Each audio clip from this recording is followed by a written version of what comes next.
मंगलम भगवान वीरो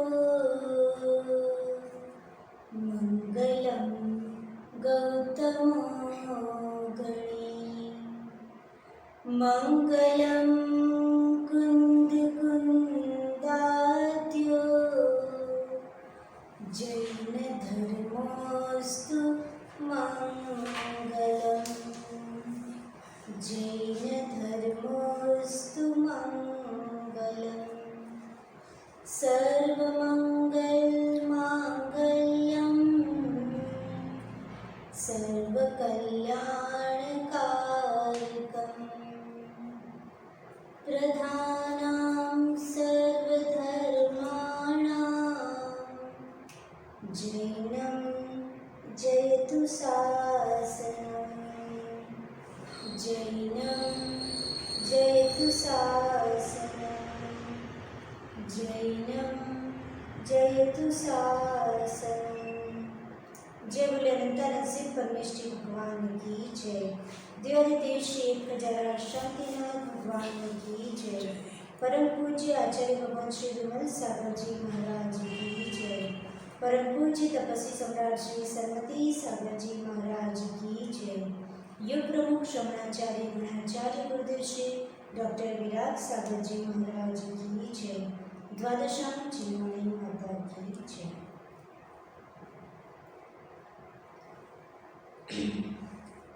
अपन ने कल पंचमेरु के बारे में समझा था और कल पंचमेरु की वंदना की थी। आज उसी टॉपिक को अपन आगे करते हैं। उसके पहले एक बार शॉर्ट में रिवीजन कर लेते हैं। पंचमेरु की वंदना में पंचमेरु की जर्नी पर अपन निकले हैं और वहाँ के 80 अप्रतिम चैत्यालयों की वंदना करना है। कल अपन ने देखा था कि सेंटर में जो जम्बू द्वीप में सुदर्शन मेरु पर्वत है वो सेंटर का है। विजय मेरु, अचल मेरु, मंदर मेरु और विद्युन्माली मेरु ये जो 4 पर्वत है बाकी के वो जम्बू द्वीप में नहीं है। जम्बू द्वीप में सिर्फ सुदर्शन मेरु है। सुदर्शन मेरु की हाइट सबसे ज़्यादा है, बाकी 4 पर्वतों की हाइट सेम हाइट है। राइट, तो अपन आगे देखते हैं। सुदर्शन मेरु की हाइट मध्यलोक की हाइट के जितना ही 1,40,000 योजन की है। उसकी चूली का 40 योजन की है। उसकी जड़ यानी गहराई 1000 योजन नीचे है, जिससे पृथ्वी के ऊपर सिर्फ 99,000 रहेगा। और मेरु की ऊंचाई यहाँ पे 99,000 योजन हो गई। 1000 योजन उसकी गहराई हो गई। दोनों को प्लस कर दोगे तो 1,00,000 योजन हो जाएगा।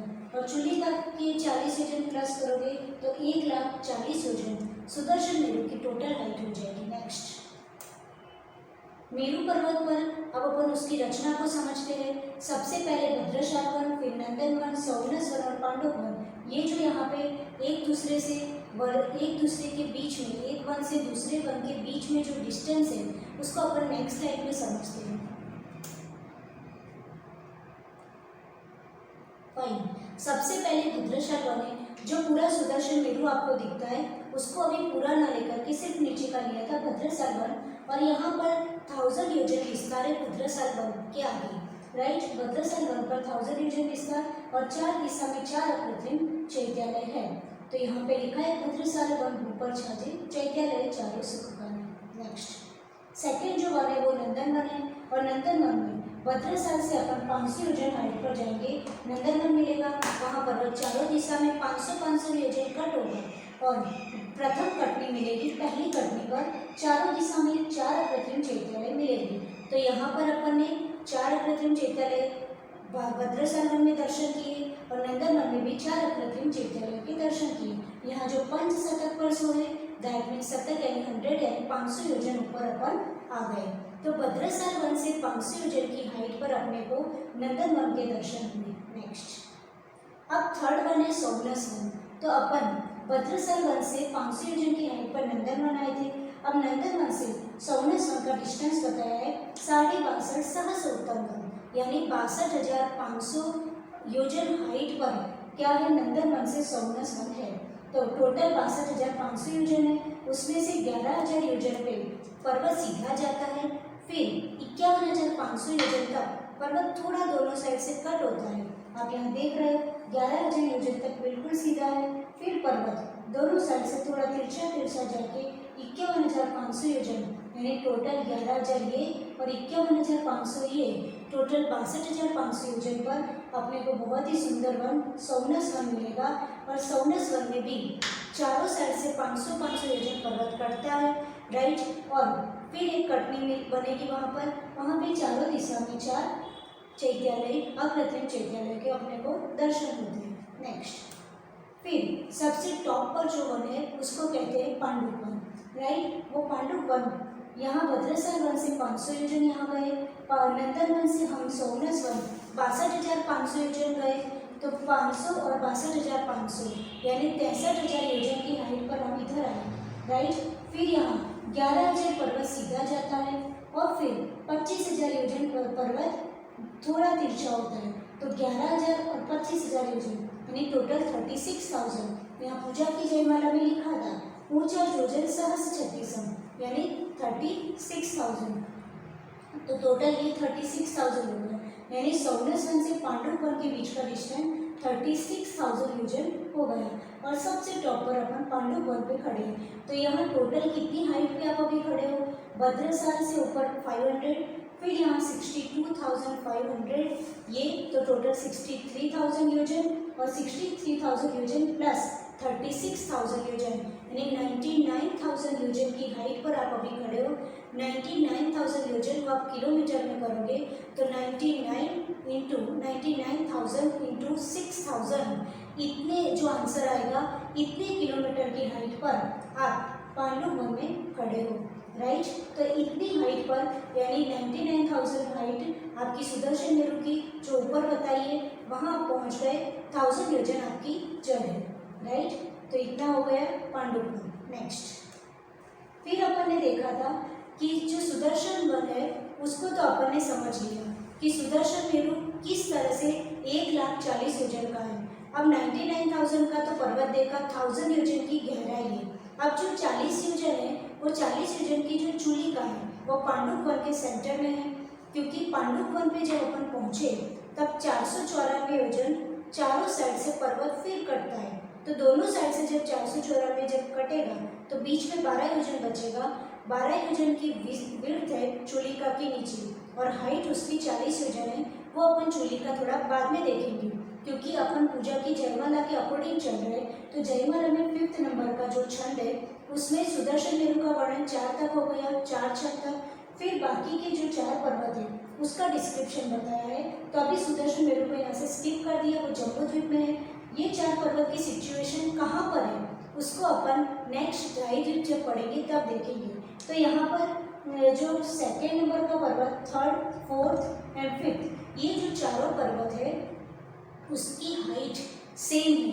जैसे सुदर्शन मेरु सबसे डिफरेंट है, सबसे हाइटेड है, तो ये चारों पर्वत सुदर्शन मेरु से छोटे हैं और पर ये चारों पर्वत की सेम है। तो भूपर भद्रशाल वन चार्जे यानी यहाँ जमीन पर भद्रशाल वन चारों का है और चारों का ही 10,000 योजन वहाँ पर है। नेक्स्ट, ये रिवाइज कर रहे हैं इसलिए थोड़ा स्पीड में बोल रहे हैं, पर आप लोगों को समझ में आ रहा होगा। 6 नंबर का जो है वो 500 योजन पर ऊपर जाना है, तो भद्रशाल से 500 योजन पर ऊपर गए तो अपने को कौन सा वन मिल गया, नंदन वन। ये एक में नोटिफाई किया है पर आपको चारों में समझना है। नेक्स्ट, फिर नंदन वन से सोमनस वन का अंतर डिस्टेंस 55,500 योजन है और अपन ने उसमें देखा था कि कितना था, 62,500 योजन था। और यहाँ पे थोड़ा पर्वत छोटा हो गया, यहाँ पे 55,500 योजन की डिस्टेंस पर नंदन वन से सोमनस वन आ गया, राइट। तो ये आपको और ये एक में दिखाया है, आपको ऐसा 4 पर्वतों में समझना है। यहाँ पे लिखा भी है 55, 55.5 सहस्त्रम का, दैट मीन्स यहाँ से यहाँ का डिस्टेंस नंदन से सोमनस वन का हो गया। नेक्स्ट, अब सोमनस वन से पांडुप वन का डिस्टेंस 28,000 योजन है, राइट। तो ये जो 28,000 योजन है वो इसी पर्वत में नहीं, वैसा ही आपको बाकी के 3 पर्वत में भी समझना है। तो आपको याद हुआ यहाँ से 500 योजन आए, फिर यहाँ से 500 योजन के बाद यहाँ का डिस्टेंस था 500 योजन नंदन वन और यहाँ से 55,500 योजन पे इधर, तो 55,500 इसका डिस्टेंस और नीचे का 500, यानी टोटल 56,000 योजन हो गया। और 28,000 और ऐड कर लीजिए, तो 56 प्लस 28,000 तो टोटल 84,000 योजन की हाइट पर पांडुपन मिलता है। तो उसका मतलब भद्रसाल वन से पांडुपन की टोटल हाइट कितनी हो जाती है, 84,000 योजन की हाइट पर पांडुपन मिलता है। और जो सुदर्शन मेरु था वो आपको 99,000 योजन की हाइट पर मिला था। और इसमें इसी चारों पर्वतों में भी सुदर्शन मेरु की तरह 1000 योजन की जड़ है, वो गहराई है, उसकी डेप्थ है, राइट। ऊपर 84,000 योजन की गहराई, यानी टोटल 85,000 योजन पे ये 4 पर्वत है। फाइन, तो आपको ये 4 पर्वत के बारे में भी समझ में आ गया। नेक्स्ट फाइन, अब आपको पांचों मेरु वो उसको एक साथ दिखा दे। सेंटर में सुदर्शन मेरु और बाकी 4 पर्वत भी आपको दिख रहे हैं। तो आपको दिख रहा है कि सुदर्शन मेरु की हाइट सबसे ज़्यादा है, 1,40,000 योजन। यहाँ पे आपको ब्लू कलर की चूलिका भी दिख रही है, वो 40 योजन की है, राइट। और बाकी 4 पर्वत सेम हाइट के हैं, पर वो सुदर्शन मेरु से छोटे हैं। अब आपको पूरा समझ में आ गया होगा कि ये 1,40,000 योजन का है, 1000 योजन 99,000 ऊपर हो गए, 40 योजन की चूलिका भी ऊपर हो गई और 1000 योजन की गहराई नीचे हो गई। और ये 84,000 योजन के बाकी के जो 4 पर्वत है 84,000 योजन के हो गए, उसमें 1000 योजन की गहराई नीचे हो गई, राइट। तो इस प्रकार से आपको चारों पर्वत के बारे में भी समझ में आ गया। अब आप देख रहे हो कि हर एक पर्वत पर 4 यानी 4 भद्रसाल, 4 नंदनवन, 4 सोमनाथ और 4 पांडुपन। तो एक पर्वत पर टोटल 16 अप्रतिम चैत्यालय और ऐसे पांचों पर्वत पर 16 अप्रतिम चैत्यालय है। तो 16 पैसा 80 आंसर आ जाएगा। तो आप पढ़ते हो पंचमेरु में कि चैत्यालय 80 सुखकारी, राइट, क्योंकि पांचों मेरु की एक साथ काउंटिंग की है, इसलिए 80 सुखकारी यानी 80 चैत्यालयों को एक साथ यहाँ पे क्या की है, वंदना की है। तो अपन ने ये शॉर्ट में पूरा रिवाइज कर लिया कि किस प्रकार से 80 चैत्यालय है, एक पर्वत से दूसरे पर्वत, एक वन से दूसरे वन का डिस्टेंस कितना है, ये पूरा अपना शॉर्ट में हो गया। अब नेक्स्ट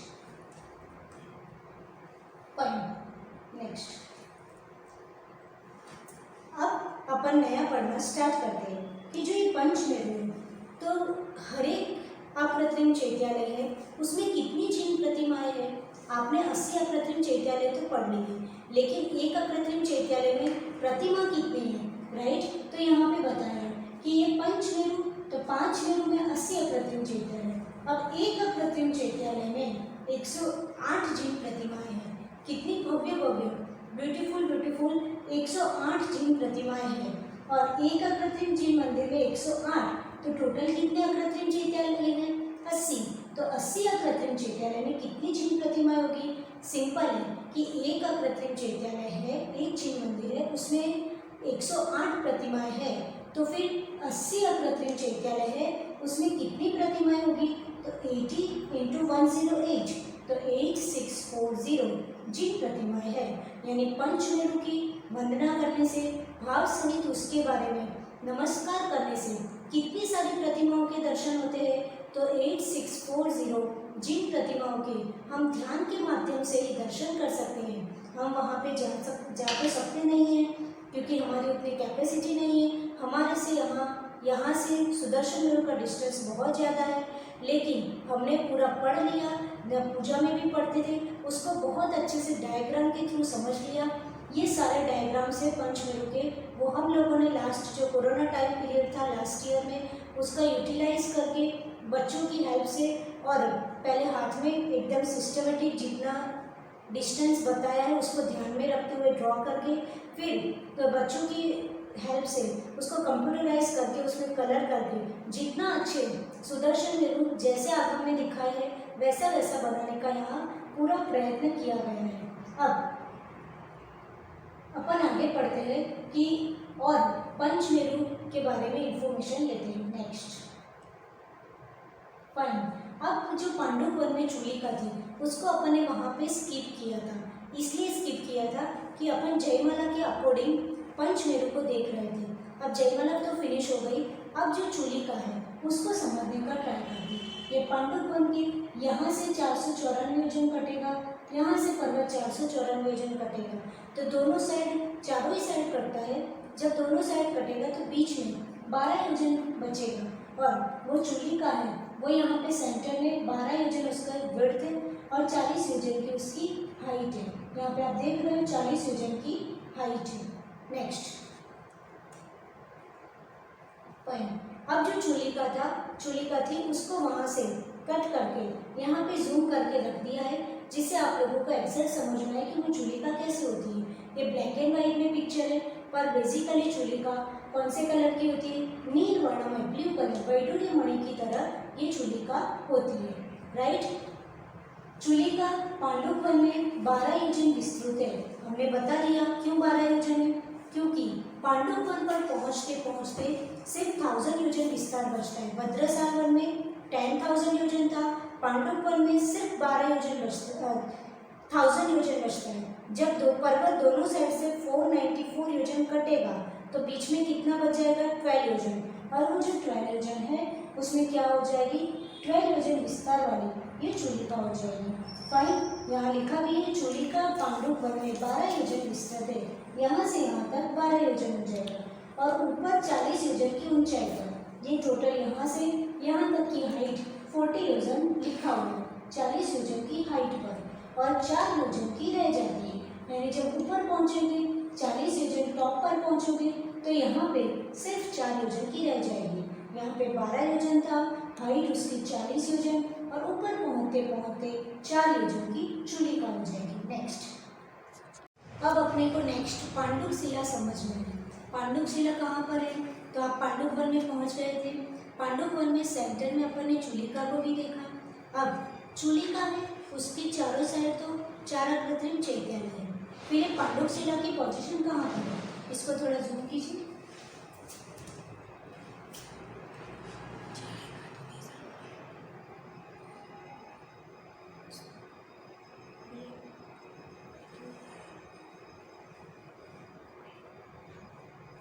ये पोर्शन जूम कीजिए। पांडुप शिला नाम तो सभी ने सुना ही होगा। पांडुप शिला मंदिर में विराजमान करते हैं और उसके ऊपर श्री जी को विराजमान करते हैं, और श्री जी को विराजमान करके आप अभिषेक करते हो। तो ये पांडुप शिला तो सबने सुनी हुई है। ये पांडुप शिला के एग्जैक्ट पोजीशन कहाँ पर है वो शायद कई लोगों को आज ही पता चलेगा। वो पांडुप वन में 99,000 योजन हाइट के ऊपर जो चूलिका है, वो चूलिका के चारों दिशा में तो अकृत्रिम चैत्यालय है, पर चारों दिशा के अलावा 4 विदिशा भी होती है। राइट, आप यहाँ पे देख रहे हो कि 4 दिशा में 4 अकृत्रिम चैत्यालय, ये 4 दिशा में 4 अकृत्रिम चैत्यालय। इसको थोड़ा और साइड में, अच्छा, तो ये 4 दिशा के 4 अकृत्रिम चैत्यालय हो गए, और विदिशा दिख रही है। ये दोनों दिशा है, ये उत्तर और ये पश्चिम, उसके बीच की दिशा, फिर ये उत्तर और ये पूर्व, उसके बीच की दिशा, ये दक्षिण और पश्चिम, उसके बीच की दिशा, और ये पूर्व और दक्षिण, उसके बीच की दिशा। तो चारों दिशा में आप नोटिस कर रहे होंगे ये कुछ येलो येलो कलर का आपको दिख रहा है। तो ये जो चारों विदिशा है वहाँ पे 4 शिला है। राइट, पर अभी तक तो हमने एक ही शिला का नाम सुना है, पांडुप शिला। जब अपने यहाँ तीर्थंकर भगवान का जन्माभिषेक पंचकल्याणक में होता है तब पांडुप शिला बनाई जाती है, और पांडुप शिला पर भगवान को विराजमान करके आप लोग जन्माभिषेक भी करते हो। तो वो पांडुप शिला ये 4 शिला में से कहाँ पर है? और फिर हमने तो आज तक पांडुप शिला ही सुनी है, बाकी की 3 शिलाएँ कौन सी है, और फिर वहाँ पे किसका अभिषेक होता है? और अपने यहाँ तीर्थंकर भगवान का अभिषेक पांडुप शिला पर ही क्यों होता है, बाकी की 3 शिला पर क्यों नहीं होता है? तो ये सारी बातें आज यहाँ अपन क्लियरली समझेंगे। तो आपको एग्जैक्ट समझ में आ गया कि कहाँ पे पांडुप शिला है। 1 लाख योजन की हाइट पर सुमेरु पर्वत पे अपन पांडुप वन में खड़े हैं।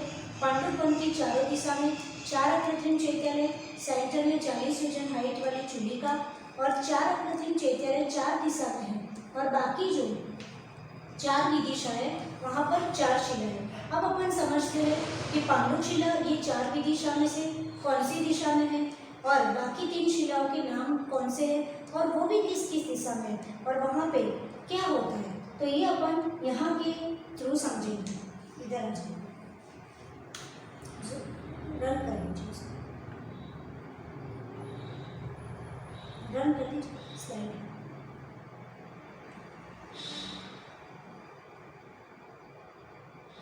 फाइन। तो सबसे पहले अपन जहाँ पे रहते हैं, आप लोगों को याद ही होगा आप कहाँ पे रहते हो, जम्मू द्वीप के भरत क्षेत्र के आर्यखंड के भारत देश में, राइट। तो भरत क्षेत्र भरत क्षेत्र के जितने भी तीर्थंकर हैं उन सबका अभिषेक कहाँ पर होता है, पांडुक शिला।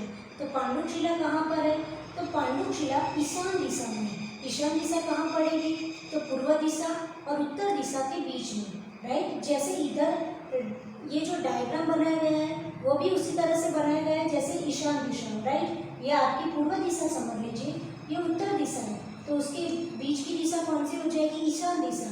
तो यहाँ पे भी आप देख रहे हो ये ईशान दिशा है, ये उत्तर और ये पूर्व, ये आपकी ईशान दिशा। तो ईशान दिशा में क्या है, तीर्थंकर भगवान जो भरत क्षेत्र में जन्म लेते हैं उन सभी तीर्थंकर भगवान का जन्माभिषेक ईशान दिशा में पांडुक शिला है। दिस वन, ये पांडुक शिला है, वहाँ पर उनका जन्माभिषेक होता है। ये तो बहुत अच्छी बात हम लोगों को पता चली कि पांडुक शिला की पोजीशन कहाँ पर है। तीर्थंकर भगवान जो भरत क्षेत्र में जन्म लेते हैं वो अनंत चौबीसी हो गई अभी तक, पास्ट की चौबीसी, फ्यूचर में जो होगी, और अभी जो प्रेजेंट की आदिनाथ भगवान से लेके महावीर भगवान तक जितने भी तीर्थंकर होते हैं और अभी तक जितनी अनंत चौबीसी हो गई है और जो फ्यूचर में होगी, वो सभी तीर्थंकर बालक का जन्माभिषेक का जो चांस है वो इस पांडुक शिला जो ईशान दिशा में है वहाँ ये होता है, राइट। फिर ये दिशा है वायव्य दिशा। वायव्य दिशा दैट मीन्स उत्तर दिशा और पश्चिम दिशा के बीच की दिशा। आप यहाँ पे देख रहे हो, दिस वन उत्तर दिशा, ये पश्चिम दिशा और उसके बीच की दिशा दैट मीन्स वायव्य दिशा। तो वायव्य दिशा में रक्त कमला शिला है। वो शिला का नाम क्या है, आपने फर्स्ट टाइम सुना होगा, क्योंकि हमको उतना ही पता है जिस क्षेत्र में हम रहते हैं। हम भरत क्षेत्र के आर्यखंड के भारत देश में रहते हैं, तो भरत क्षेत्र के तीर्थंकरों का अभिषेक कहाँ पर होता है, पांडुक शिला में होता है। तो इसलिए पांडुक शिला नाम हमने सुना था, पर ये कौन सी शिला है, रक्त कमला शिला, और वो वायव्य दिशा में है। और वहाँ पे किसका अभिषेक होता है, तो जो पूर्व विदे के तीर्थंकर भगवान है, वो पूर्व विदे पश्चिम विदे कहाँ पर है वो अपन आगे समझेंगे, राइट। अभी अपन विदे क्षेत्र का सुमेरु पर्वत ही समझे हैं। सुमेरु पर्वत की जो राइट साइड का पोर्शन है उसे पूर्व विदे कहते हैं। सुमेरु पर्वत से लेफ्ट साइड का जो पोर्शन है उसे पश्चिम विदे कहते हैं, राइट। तो जो पूर्व विदे में जितने भी तीर्थंकर भगवान का जन्म होता है उन सभी का जन्माभिषेक की प्लेस फिक्स है। वो सारे तीर्थंकर भगवान के जन्माभिषेक वायव्य दिशा में रक्त कमला नाम की शिला है वहाँ पर ही होते हैं। फिर नैऋत्य दिशा, नैऋत्य दिशा दैट मीन्स पश्चिम दिशा और दक्षिण दिशा के बीच की दिशा। आप यहाँ पे देख रहे हो, यहाँ पे ये पोजीशन पे कौन सी शिला है, उसका नाम है रक्तशिला। रक्तशिला में कौन से, रक्तशिला के ऊपर कौन से तीर्थंकर भगवान का अभिषेक होता है, तो आपने एक ऐरावत क्षेत्र भी नाम सुना होगा। ऐरावत हाथी मत समझना, ऐरावत क्षेत्र भी है, जैसे भरत क्षेत्र है वैसे ऐरावत क्षेत्र है। तो अपन ने देखा था भरत क्षेत्र की जैसी सिचुएशन है वैसी ऐरावत क्षेत्र की। ऐरावत क्षेत्र जम्मू द्वीप के टॉप पर था और भरत क्षेत्र जम्मू द्वीप के नीचे दक्षिण में था, राइट। तो जो ऐरावत क्षेत्र में जितने भी तीर्थंकर भगवान जन्म लेते हैं उन सबका अभिषेक रक्तशिला पर होता है और उसकी दिशा भी फिक्स है। नैऋत्य दिशा में जो रक्तशिला है उसके ऊपर ही तीर्थंकर भगवान का अभिषेक होता है ऐरावत क्षेत्र में। अब आग्नेय दिशा दैट मीन्स पूर्व दिशा और दक्षिण दिशा के बीच की दिशा को क्या कहते हैं, आग्नेय दिशा। और आग्नेय दिशा में पांडुक कमला शिला है। कौन सी शिला, पांडुक कमला। याद रखना कोई हार्ड नहीं है, पांडुक शिला तो अपने को नाम याद ही, उससे पांडुक कमला। पांडुक कमला आग्नेय दिशा में शिला है, यहाँ पे आप देख रहे हैं ये पांडुक कमला। और वहाँ पे किसका अभिषेक होता है, तो पश्चिम विदे में जितने भी तीर्थंकर बालक का जन्म होता है उन सभी का जन्माभिषेक यहाँ पे संपन्न होता है, जिसका नाम है पांडुक कमला शिला। तो आपको चार शिलाओं के नाम, चार विदिशाओं के नाम और कौन सी विदिशा में कौन से क्षेत्र के तीर्थंकर भगवान का जन्माभिषेक होता है उसको याद करना बहुत ही सिंपल है। हम भरत क्षेत्रवासी जानते हैं कि पांडुक शिला पर होता है और पांडुक शिला पर भरत क्षेत्र के समस्त तीर्थंकर बालक का जन्माभिषेक होता है। फिर वायव्य दिशा में किसका, तो पूर्व विधि के जितने भी तीर्थंकर भगवान हैं उन सभी का रक्त कमला शिला पर जन्माभिषेक होगा। ऐरावत क्षेत्र के समस्त तीर्थंकर भगवानों का जन्माभिषेक नैऋत्य दिशा में रक्त शिला पर होगा और आग्नेय दिशा की जो पांडुक कमला शिला है वहां पर पश्चिम विधि के सारे तीर्थंकरों का जन्माभिषेक होगा। तो यहाँ पे पांडुक शिला, यहाँ पे पांडुक कमला, यहाँ रक्त शिला, यहाँ रक्त कमला।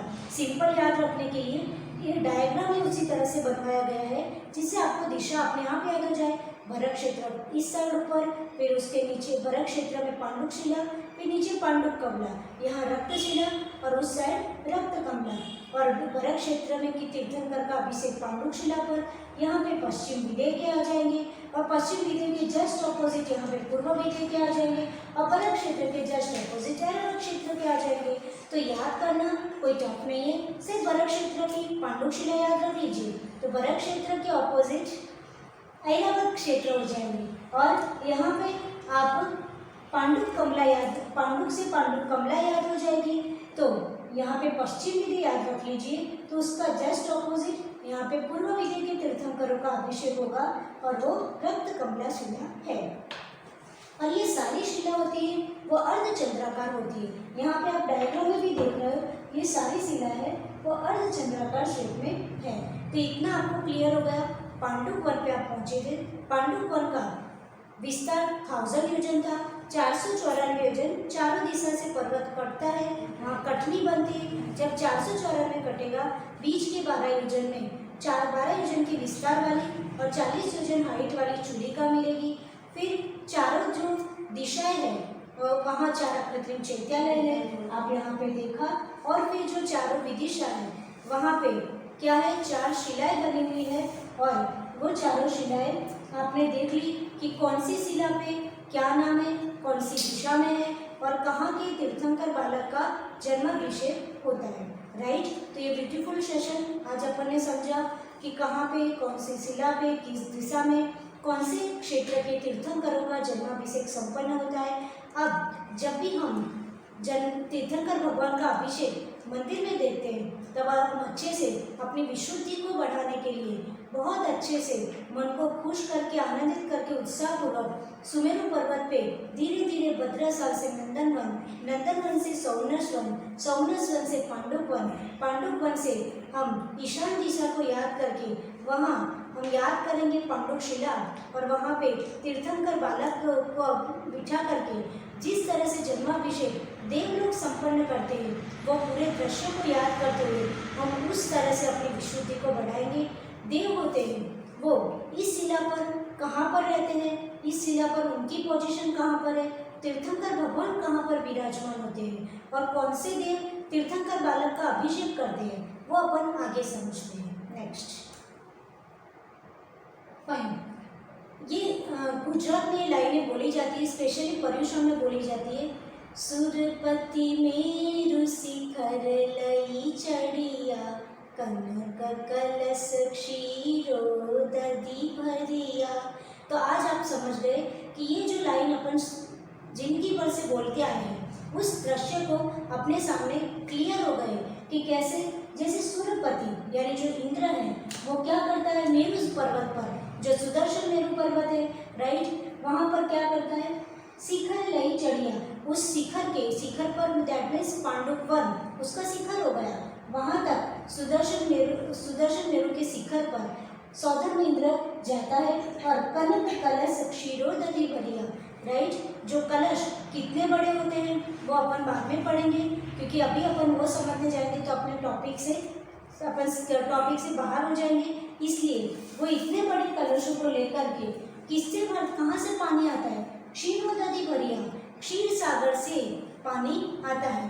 तो क्षीर सागर अपन ने देखा था 5वें नंबर का समुद्र है, जम्बू द्वीप से फिर नेक्स्ट समुद्र होता है वो डबल हो जाता है लवण समुद्र, उसके बाद जो द्वीप आता है धारकीखंड वो उससे डबल हो जाता है, राइट। इस तरह से 5वें नंबर का समुद्र आ जाएगा, वहाँ से देवों की लाइन लगती है। वैसे भीड़ नहीं करते जैसे आप लोग यहाँ पे कभी कभी कर लेते हो, वहाँ बिल्कुल प्रॉपर सिस्टमेटिक डिसिप्लिन के साथ एक 1 by 1 खड़े रहते हैं और वहाँ क्षीर सागर से जल वहाँ से पास करते करते करते इतनी बड़ी असंख्यात देवों की लाइन लगती है और सबसे टॉप पर सौधर्म इंद्र और ऐशान इंद्र होते हैं। उनके हाथ में वो कलश दिया जाता है और वो दोनों ही तीर्थंकर बालक का अभिषेक करते हैं। आप यहाँ पे देख रहे हैं सिर्फ 2 लोग अभिषेक कर रहे हैं, बाकी सब लोग पास कर रहे हैं, राइट। इसी प्रकार का सीन वहाँ पे होता है। वहाँ बाकी सारे देव सिर्फ एक दूसरे को हाथ लगाते हैं। इसीलिए आज भी गुजरात में देखा जाता है कि जो अभिषेक करते हैं उसके अलावा जो अभिषेक देख रहे हैं, जो अभिषेक नहीं कर रहे, वो अपना हाथ शांति तरह अभिषेक के समय ऐसा करते हैं। तो बचपन में ऐसा होता था, ये को क्या कर रहे हैं, लेकिन अब समझ में आ रहा है कि ऐसा क्यों कर रहे हैं। ऐसा करने का मतलब है कि जिस तरह से देव होते हैं वो एक दूसरे को हाथ लगा देते हैं और सौधर्म इंद्र अभिषेक करते हैं, वैसे ही आज भी क्या किया जाता है, ऐसे हाथ करने का मीन्स मतलब ये होता है कि हम भी उसकी अनुमोदना कर रहे हैं। नेक्स्ट, अब पांडुक शिला को अपन और डिस्क्रिप्शन में समझते हैं कि जो पांडुक शिला जहाँ पे भरत क्षेत्र के तीर्थंकर बालक का जन्माभिषेक होता है वो कैसी दिखती है। तो अपन ने देखा कि अर्धचंद्राकार दिखती है। वहाँ पे कितनी बड़ी होती है, कितनी चौड़ी होती है, कितनी हाइट वाली होती है। वहाँ पे तीर्थंकर बालक जहाँ पे विराजमान होते हैं वो उसको क्या कहते हैं, जहाँ पे सौधर्म इंद्र और ऐशान इंद्र की प्लेस कहाँ पर होती है, ये सारी इंटरेस्टिंग बातों को अपन इस स्लाइड में समझते हैं। आप इस चित्र को देख रहे होंगे, यहाँ पे आपको दिख रहा है 1000 योजन, राइट, सॉरी 100 योजन की चौड़ाई वाला क्या है, 100 योजन की यहाँ से यहाँ तक का एरिया है 100 योजन, फिर 50 योजन विस्तृत, दैट मीन्स उसकी डेप्थ 50 योजन की है। ये आपको शिला दिख रही है, यहाँ से यहाँ तक 100 और यहाँ से यहाँ तक 50 योजन, और वो अर्धचंद्राकार है और उसकी हाइट, वो शिला की हाइट है वो 8 योजन की है। तो यानी उसका मतलब यहाँ से लेके यहाँ तक 8 योजन है। तो 100 योजन ऐसे, 50 योजन पीछे की डेप्थ और 8 योजन की उसकी क्या हो गई, हाइट हो गई। और ये समवृत्ताकार है, दैट मीन्स ऊपर की साइड, ये आप ऊपर देख रहे हो बिल्कुल ऐसे ही समवृत्ताकार, राइट, ये समवृत्ताकार है और ये वनवेदी आदि से संयुक्त होते हैं। यहाँ पर बहुत सारी, ये आपको दिख रही है, ये वनवेदी आदि से ये संयुक्त होते हैं। फाइन, फिर इस शिला के मध्य में उन्नत सिंहासन है। क्या है, ये पूरी शिला है, उसके सेंटर में आप देख रहे हो ये 3 जो राउंड दिख रहा है आपको, तो ये सेंटर में जो राउंड है वो क्या, सिंहासन का प्रतीक है, ये सिंहासन है और उन्नत यानी बहुत ऊंचा है। फिर इसकी दोनों तरफ एक एक भद्रासन है, आप यहाँ पे देख रहे हो this one and this one, ये 2 क्या है, भद्रासन है। ये सिंहासन जो है 500 धनुष ऊंचा है। आप गैस कीजिए कि ये सिंहासन जो सेंटर में है वो कितना हाइटेड है, 500 धनुष उसकी हाइट है सिंहासन की। और वो सिंहासन भी कैसा है, तो धवल छत्र, धवल यानी वाइट कलर के छत्र, चवर, घंटा आदि मंगल द्रव्य से संयुक्त होते हैं और पूर्वाभिमुख होता है, राइट। ये पूर्वाभिमुख दैट मीन्स ईस्ट डायरेक्शन में होता है और सभी शिलाएं इसी प्रकार है। दैट मीन्स यहाँ पे अपन ने पांडुक शिला देख ली, जैसे पांडुक शिला की सिचुएशन है 100 योजन लंबा, पीछे 50 योजन उसकी गहराई और 8 योजन उसकी हाइट, राइट। जैसे पांडुक शिला की सिचुएशन है, नीचे अर्धचंद्राकार और ऊपर समृत है, वनवेदी से संयुक्त है। ऐसे ही आपको रक्तशिला, रक्त कमला शिला, पांडुक कमला शिला, बाकी जो 3 शिला होती वो भी सेम ऐसी ही है। सेंटर में सिंहासन आपने देख लिया, दोनों साइड भद्रासन देख लिया। सिंहासन की हाइट 500 धनुष ऊंची है, तो आप गैस कीजिए कि 1 लाख योजन की हाइट पर तो आप खड़े ही थे, और 1 लाख योजन में भी जहाँ पे शिला थी पांडुक शिला ईशान दिशा में, आप भूल मत जाइएगा, बार बार इसीलिए बोल रहे हो जिससे आप लोगों को वो सिचुएशन, वो सीन आप आपके माइंड में पूरा क्लियर है।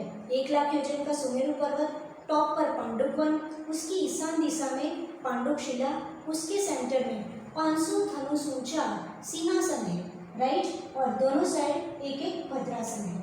नेक्स्ट, अब ये भद्रासन पे कौन विराजमान होता है, सिंहासन पे कौन विराजमान है, तो ऑब्वियस बात है कि सौधर्म इंद्र आदि, आदि का मतलब सारा इंद्र परिवार, स्वर्ग से आकर तीर्थंकर बालक को बहुत ही वैभव के साथ कहाँ पे ले जाता है, सुमेरु पर्वत पर, सुदर्शन मेरु पर ले जाता है। और सबसे पहला काम क्या करता है, मेरु पर्वत की प्रदक्षिणा करते हैं, फिर पांडुशिला पर जाते हैं। और पांडुशिला पर जाने के बाद जो सेंटर का जो सिंहासन है वहाँ पर तीर्थंकर बालक को क्या करते, विराजमान करते। और आपको एक बात बता दें कि तीर्थंकर बालक कितने छोटे होते हैं। जन्मे हुए बालक को अपनी माँ से सची इंद्राणी माया करके सौधर्म इंद्र को देती है। ये सारा सीन आपने जन्माभिषेक, गर्भ कल्याणक, जन्म कल्याणक, जब पंच कल्याणक देखते हो तो ये सब देखा होगा, राइट। तो सची इंद्राणी सौधर्म इंद्र को बालक देती है और सौधर्म इंद्र ऐरावत हाथी पर विराजमान करता है, राइट। और पूरे अपने ताम झाम के साथ, ठाट माट से, भक्ति पूर्वक, पूरे वैभव के साथ क्या कहा जाता है, तो इतनी हाइट पर, 1 लाख योजन की हाइट पर उतने छोटे से बालक को ले जाते हैं। उसमें भी कितनी, ईशान दिशा में पांडुशिला, उसमें भी सेंटर में 500 धनुष ऊंचा जो सिंहासन है उसके ऊपर सबसे टॉप पर वो छोटे से बालक को वहाँ विराजमान करते हैं। और एक आश्चर्य की बात यह है कि तीर्थंकर बालक आज के बालकों की तरह ऐसे रोते और ऐसे पैर नहीं पछाड़ते, वो बिल्कुल पद्मासन से बैठते हैं। कितने बड़ी आश्चर्य की बात है, जन्मा हुआ बालक वहाँ पद्मासन मुद्रा से विराजमान होता है और यहाँ पे पद्मासन में बैठेंगे। और फिर जो सौधर्म इंद्र है वो दाई ओर के भद्रासन पे विराजमान, यानी राइट साइड का जो भद्रासन है यहाँ पे सौधर्म इंद्र विराजमान होते हैं। और जो लेफ्ट साइड का भद्रासन है उसमें ईशान इंद्र विराजमान होते हैं, राइट। तो यहाँ सेंटर में तीर्थंकर बालक, राइट साइड सौधर्म इंद्र, यहाँ ईशान इंद्र। और बाकी सारे देव ये दोनों इंद्रों को क्या लगाते हैं, सिर्फ हाथ लगाते, 1 बाय 1 सीक्वेंस से। और अभिषेक सिर्फ सौधर्म इंद्र और ईशान इंद्र ही करता है, बाकी सब हाथ लगाते हैं। और यहाँ सेंटर में सिंहासन पे तीर्थंकर बालक 500 धनुष की हाइट पर बैठते हैं। Next, fine. अब वो जो भद्रासन हमने देखा वो कैसा दिखता है, अपने आचार्यों ने अपने ऊपर कितना बड़ा उपकार किया है कि आप बैठे बैठे सोच रहे होंगे कि आपने सिंहासन के बारे में तो बता दिया, 500 धनुष ऊंचा है, राइट। पर वो भद्रासन कैसा होता होगा, आप जो सोच रहे हो उसके आंसर आपको नेक्स्ट स्लाइड में मिल ही जाते हैं, राइट। क्यों मिल जाते हैं नेक्स्ट स्लाइड में, क्योंकि आचार्य महाराजों ने एक भी पॉइंट ऐसा नहीं है जो हम सोच सके और वो ना सोच पाए। उन्होंने 1 बाय 1 हर एक वस्तु को बहुत अच्छे से क्लियर किए, एक एक चीज़ की हाइट, विड्थ, डेप्थ सब कुछ बताया हुआ है। और कितना अच्छा सुंदर डिस्क्रिप्शन, उन्होंने जंगल में बैठ के आत्म तत्व का ध्यान करते करते हमको 3 लोग के बारे में बता दिया, राइट, जो हम बड़ी बड़ी लैब में इंस्ट्रूमेंट और इक्विपमेंट्स का यूज़ करके भी नहीं सीख पाते। फाइन, तो अब अपन देखते हैं भद्रासन। तो बहुमध्य देश में 3 पीठ युक्त एक सिंहासन है। फाइन, तो क्या बोला, सिंहासन और भद्रासन सब सेम है। तो यहाँ पे भद्रासन जैसा होगा वैसा ही सिंहासन है। तो अपन सिंहासन को समझ रहे हैं कि भद्रासन का वो एक ही बात है। तो क्या बोला, 3 पीठ युक्त है। तो 3 पीठ यानी ये फर्स्ट, आपको दिख रहा होगा, ये फर्स्ट, ये second and this one third. तो ये थर्ड है, यानी 3 पीठिका युक्त क्या है, सिंहासन है। सिंहासन के दोनों पार्श्व में 3 पीठ युक्त ही एक भद्रासन है। यानी अपन ने देखा कि सिंहासन के दोनों साइड में एक एक भद्रासन है, वो भी ऐसा ही है, 3 पीठ युक्त है। फाइन, भगवान जन्माभिषेक के अवसर पर सौधर्म और ईशान इंद्र दोनों इंद्र भद्रासन पर स्थित होते हैं और भगवान मध्य के सिंहासन पर बैठते हैं। लेकिन वो यहाँ पे 5000 धनुष, वो उसकी क्या है, नीचे की विड्थ 5000 धनुष है, जो नीचे की पीठिका है उसकी। फिर ऊपर जाते जाते 375 धनुष की बच जाएगी और ऊपर जाते जाते सिर्फ 250 धनुष की हो जाएगी। और ये पीठ के ऊपर जो सिंहासन है वहाँ पर क्या तीर्थंकर बालक को विराजमान किया जाता है। तो कितना हो गया, नीचे 5000 धनुष, फिर 375 धनुष और ऊपर टॉप पर 250 धनुष। जैसे ही सिंहासन है वैसे ही भद्रासन को आपको समझना चाहिए। ठीक, तो इस प्रकार से अपन ने कितना समझ लिया अभी तक, सुदर्शन मेरु, उसके अलावा जो 4 पर्वत है उनकी हाइट, फिर सुदर्शन मेरु में पांडुपवन में चूलिका को देखा, चूलिका के आजू बाजू 4 अप्रतिम चैत्यालय है चारों दिशा में, उसको समझा। फिर जो 4 विदिशा बस्ती है उसमें 4 शिलाओं को समझा और 4 शिलाओं पर किस तरह से हर एक शिला में सेंटर में सिंहासन है, दोनों साइड भद्रासन है, जो अर्धचंद्राकार होती है सारी शिलाएं। एक शिला को समझ लिया, वैसा ही तीनों बाकी की शिलाओं में भी होता है। तो इस प्रकार से हमने पूरा जो जन्माभिषेक के समय जो सीन होता है और किस तरह से कितनी हाइट पे कहाँ पे कौन से तीर्थंकर बालक का अभिषेक होता है वो पूरी बात आज हमने पंचमेरु की वंदना करते करते पूरा समझ लिया। होप सो आप सभी लोगों को समझ में आया होगा। अब आज तक इस जम्बूद्वीप के भरत ऐरावत पूर्व पश्चिम विदेह में अनंत तीर्थंकर हो चुके हैं। हमने बताया कि अपन जो आदिनाथ भगवान से महावीर भगवान समझते हैं वो प्रेजेंट की 24 वर्तमान 24 फ्यूचर में भी काल परिवर्तन के साथ और 24 होगी, पास्ट में भी ऐसी अनंत 24 पास हो चुकी है और फ्यूचर में भी होगी। तो जितने भी पूर्व और सिर्फ भरत क्षेत्र में नहीं होता है, पूर्व विदेह में भी तीर्थंकर होते हैं, पश्चिम विदेह में भी तीर्थंकर होते हैं और ऐरावत क्षेत्र में भी तीर्थंकर होते हैं। तो अभी तक हमने जो 24 भगवान के नाम बचपन से याद किए हैं वो हमने सिर्फ भरत क्षेत्र के प्रेजेंट की जो 24 है उसको याद किया है। तो आप ये मत समझना कि 24 उतनी ही होती है। कहीं आप गए होंगे जहाँ पे 72 कृत्रिम चैत्यालय होते हैं, राइट। शिखर जी में भी है 30-24 के 720 तीर्थंकर भी है। फिर आप वहाँ पे जाते हो जम्बूद्वीप हस्तिनापुर, जहाँ पे हस्तिनापुर में जम्बूद्वीप बना हुआ है, वहाँ पर भी बाजू में 72 कृत्रिम चैत्यालय है जम्बूद्वीप के पास में। तो 72 कृत्रिम चैत्यालय दैट मीन्स 24 ही अभी की, पास्ट की और फ्यूचर की। तो 24 3 72। तो इस तरह से 72 कृत्रिम चैत्यालय आपको समझ में आ गए और ऐसी अनंत 24 पास हो गई है, वो भी भरत क्षेत्र की, ऐरावत क्षेत्र की, पूर्व विदेह की, पश्चिम विदेह की, समस्त तीर्थंकरों को, ठीक है। वो सारे तीर्थंकर अभी तक हुए हैं, उन सभी का जन्माभिषेक का पुण्य अवसर किसको प्राप्त होता है? सुमेरु पर्वत को प्राप्त होता है। सोचिए वो पर्वत कितना पवित्र है, जहाँ पर घर में यदि साधु के चरण पड़ जाते हैं तो अपने आप को धन्य मानते, अपने घर को पवित्र मानते। जिस पर्वत पर इतनी हाइट पर इतने सारे अनंत तीर्थंकरों के जन्माभिषेक कंपल्सरी, उसी प्लेस पर जो फिक्स है वहाँ पे इतने तामझाम के साथ, इतने भक्तिपूर्वक, इतने वैभव के साथ जब संपन्न होते होंगे तो कितनी अपनी विशुद्धि बढ़ाते होंगे, कितने लोग उसको देख करके अपने सम्यक दर्शन को निर्मल करते होंगे। चारण रीतिधारी मुनि महाराज भी वहाँ पे यदि वहाँ से पास होते हैं ऊपर से और वहाँ पे कोई तीर्थंकर बालक का जन्माभिषेक होता है तो वो भी उसको देखते हैं। सौदर में इंद्र और देव आदि तो देखते ही देखते हैं। तो इस प्रकार ये सुमेरु पर्वत अति पुण्यवान है क्योंकि वहाँ पर इतने सारे अनंत तीर्थंकरों का जन्माभिषेक होता है।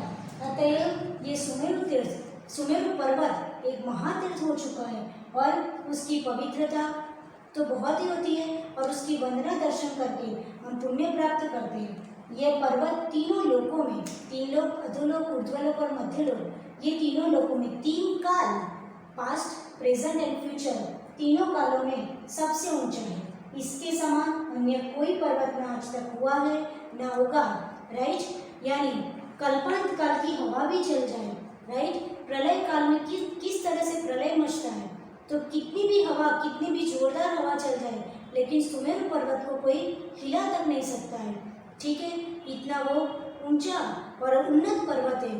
तो अपन जो हिमालय पर्वत और आज के समय में जो पर्वत भरत क्षेत्र के आधे खंड के भारत देश और अपनी दुनिया में देख रहे हैं वो पर्वत, इस पर्वत के सामने कुछ भी नहीं है, राइट। तो ऐसे सुमेरु पर्वत की हमने वंदना की। और सबसे इम्पोर्टेंट बात आप यहाँ देख रहे हो कि सूर्य, चंद्रमा आदि ज्योतिष देव भी सदा इस पर्वत की क्या करते हैं? प्रदक्षिणा किया करते हैं। कितनी अच्छी बात है। जो सुदर्शन मेरु का हमने देखा था वो सुदर्शन मेरु की कौन प्रदक्षिणा करते हैं?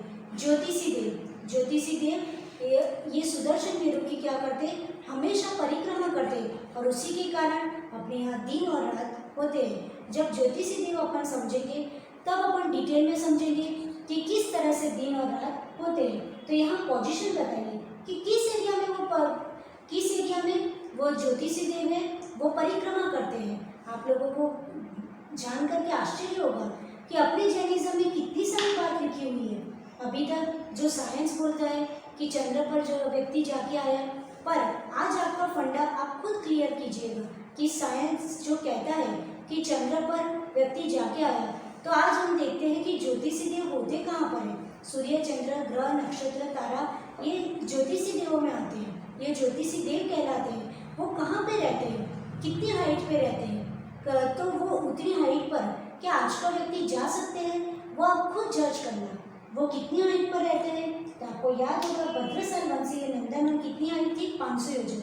और जो ये भद्रसाल वन जहाँ चित्रा पृथ्वी पर है, वहाँ से 790 योजन यानी अप्रोक्सीमेटली इधर आता होगा, राइट। तो 790 योजन की हाइट पर से उनका ज्योतिषी देवों का एरिया स्टार्ट होता है और 790 योजन से 900 योजन तक ज्योतिषी देवों का एरिया रहता है। यानी 790 योजन सपोज इधर है तो 900 योजन तक उनका एरिया है, यानी 110 योजन का टोटल एरिया होगा। 790 से 900, तो 790 से 900 यानी 110 योजन के एरिया में ये सूर्य, चंद्र, ग्रह, नक्षत्र, तारा, ये सब कुछ सब लोग क्या यहाँ सुमेरु पर्वत की परिक्रमा करते हैं, प्रदक्षिणा करते हैं। और इसी के कारण अपने यहाँ पूरे वर्ल्ड में जो दिन रात की सिचुएशन होती है वो उसी बेस पर होती है।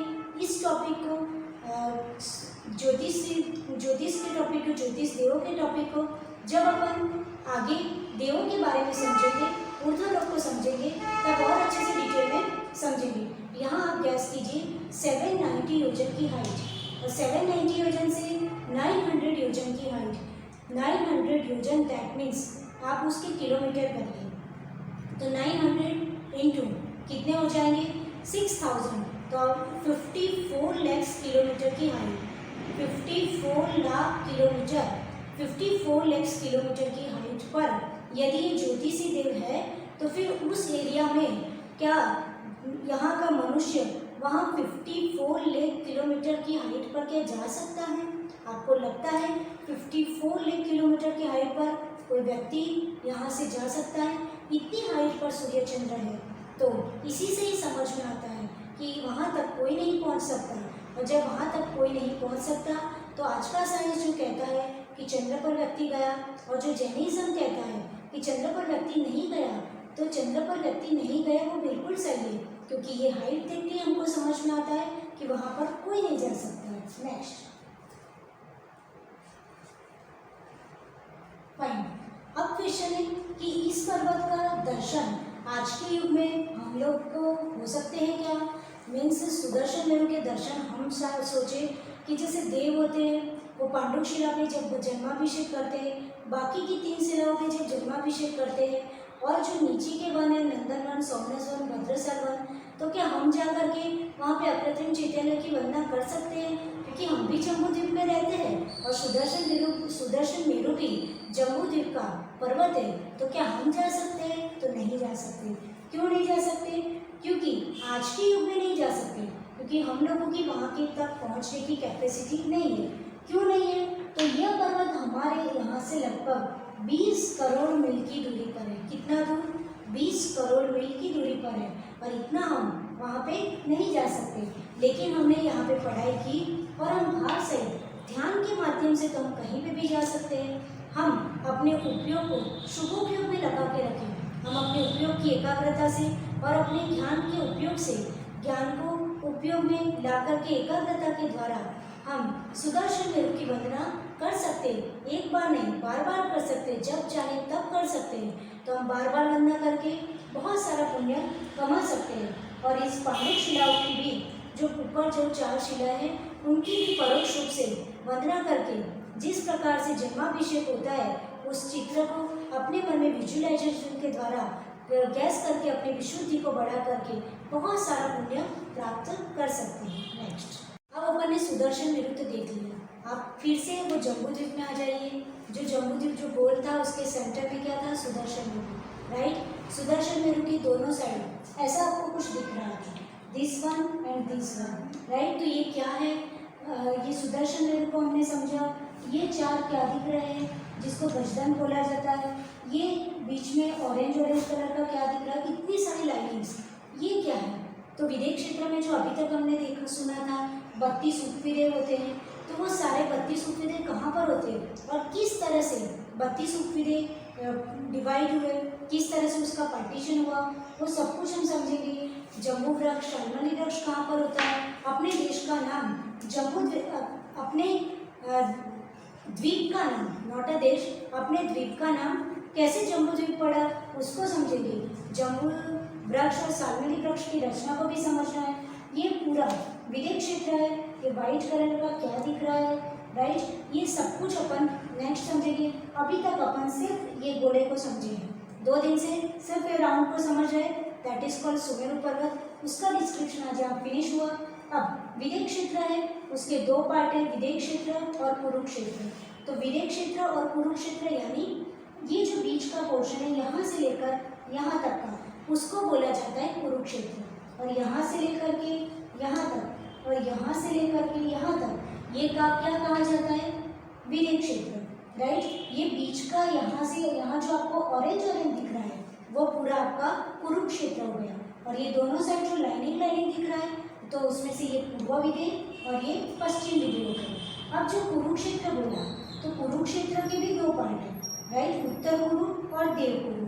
तो जो सुमेरु पर्वत के ऊपर की साइड का है वो क्या हो जाएगा, सुमेरु पर्वत के ऊपर, दैट मीन्स उत्तर डायरेक्शन में है तो उसको उत्तर कुरु बोल दिया।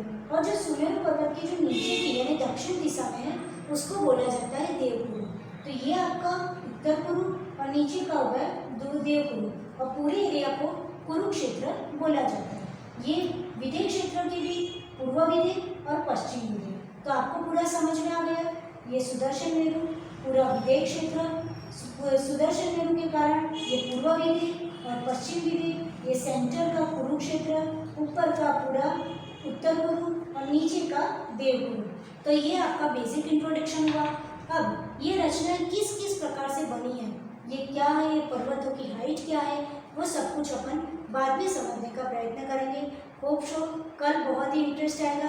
पंचमेरु की वंदना में इतना अच्छा आनंद आया, फिर विदेश क्षेत्र में तो हमको विद्यमान 20 तीर्थंकरों के दर्शन करने हैं। वो कहाँ पे होते हैं, कहाँ पे आर्यखंड होता है, क्या वहाँ पे भी बरक क्षेत्र की तरह चक्रवर्ती होते हैं, और यदि होते हैं तो वो अपनी प्रशस्ति लिखने कहाँ पर जाते हैं, राइट। वहाँ पे जो गजदन पर्वत है क्या वहाँ पे भी अकृत्रिम चैत्यालय है, वो सब कुछ हमको जानना है। अभी तक हमने कितने अकृत्रिम चैत्यालयों की वंदना की, आप गिना सकते हो क्या।